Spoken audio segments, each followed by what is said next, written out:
Hey, so I actually wanted to talk about why do entrepreneurs fail? And that is actually a really difficult question, difficult thing to look at.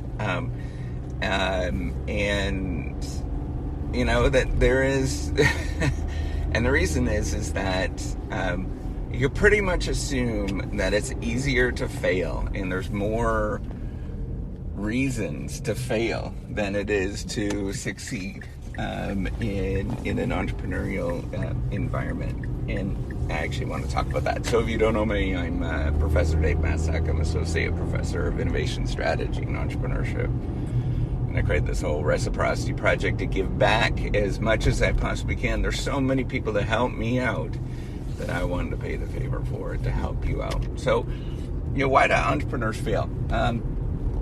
And I'm going to stand by this, that it is far easier to fail. And this is just like particularly true in anything, right? Like there is more selection processes that weed you out of a particular system than there are things that are accepting you into that particular system. And there's a lot of different sort of moments where entrepreneurs can fail and reasons why they can fail.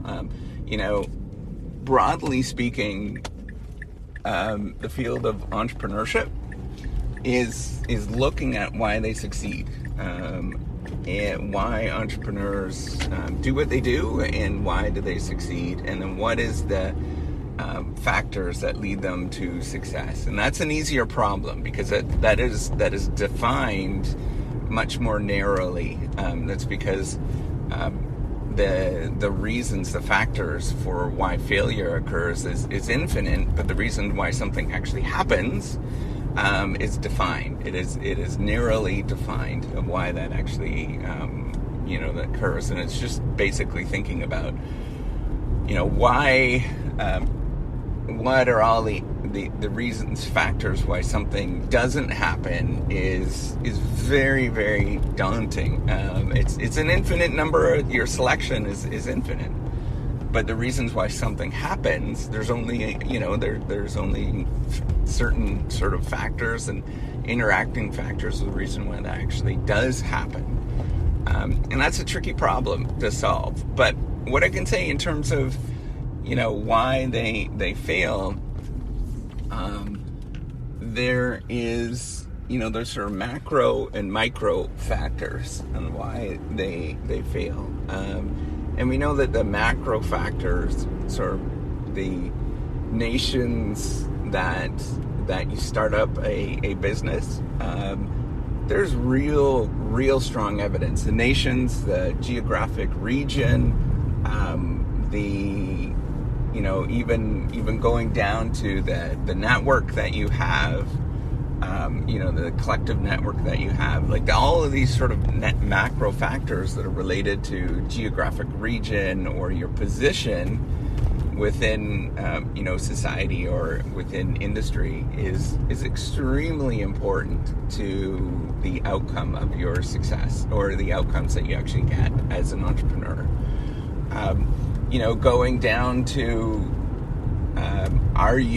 do you have wealthy parents, for example, right? Like factors like that actually do matter in terms of whether you become an entrepreneur, whether you actually choose that path, and then as well as whether you actually become a successful entrepreneur, right? Like that is a really big question. That's a really big thing, and it is a you might say that is unfair, and it is, but there is a lot of unfairness that happens naturally in society, and in societies that encourage that sort of thing is much more common, right? So America, for example, it encourages promotes entrepreneurship and all that kind of stuff, right? So it's going to be a lot more uncommon. It's going to be a lot more sort of there's a bigger spread in the outcomes in terms of what people do, but also the fact that that bigger spread may be a factor in why people choose entrepreneurship, right? So it encourages people to actually do some entrepreneurial things because they think that they can actually do it, right? They're in the right circumstance and they can actually do that thing. These factors are really big. Another thing that is interesting that I think is the separate different countries, for example, have different barriers that prevent you from being entrepreneurial, right? So there might be more red tape, there might be bureaucratic processes and stuff. I think that's even a factor on one of the indicators of I can't remember what project it's from, but looking at like the red tape that different countries have, how hard it is to actually start up a business. That is a strong factor on whether entrepreneurship actually occurs. Right? Like if it's daunting, you have to do all of these procedures and all this kind of stuff to even start a business. Like who the heck's going to do it? Another sort of on the micro side, there is a lot that goes on, and there's been a lot. And I can't say that I've read absolutely everything, right? Like I'm not a machine. There's far smarter people than I am out there. But what you might sort of consider are various different micro factors. So micro being, maybe it's individual, or I study more of the kind of like smaller organization side of things. But things like, so in the individual side, like the actual entrepreneur, how they view opportunities, what they sort of see as an opportunity. Who discovers, or how they actually discover or think about different opportunities. Thinking about, one thing that I think is very important, emotional regulation, as well as, how you sort of control your emotions when you have downfalls or failures, as well as persistence through failure. That's something that I'm very curious about. Those things matter in terms of you keep picking away at something. Another sort of thing is whether, so this is I love this research because I resonate a lot with it, because I have ADHD, is there's evidence now that's suggesting if you have ADHD, you're more of a free thinker, I guess. You kind of think about problems in a different way, because you're sort of trained, your brain is trained to not think about it like everybody else in a systematic fashion, and think about things, if you get stuck, you gotta flip and you gotta switch and go to something else, and that's kind of that is healthy for entrepreneurship. There's all these factors like that it is difficult to sort of nail down what is the defining feature, or why something actually fails, or why did they fail. At the organization level, different things like financing, whether they get financing at a certain stage, it's sort of a tricky thing to figure out. Other things like, are they burning through their cash flow very quickly? If they burn through too quickly, then that is a reason to quit. Other things like incentive schemes within the company, how they set up who gets rewarded and who doesn't. All of these different factors. There's just an enormous number of factors on what can lead you to failure, and in fact it is far easier to fail.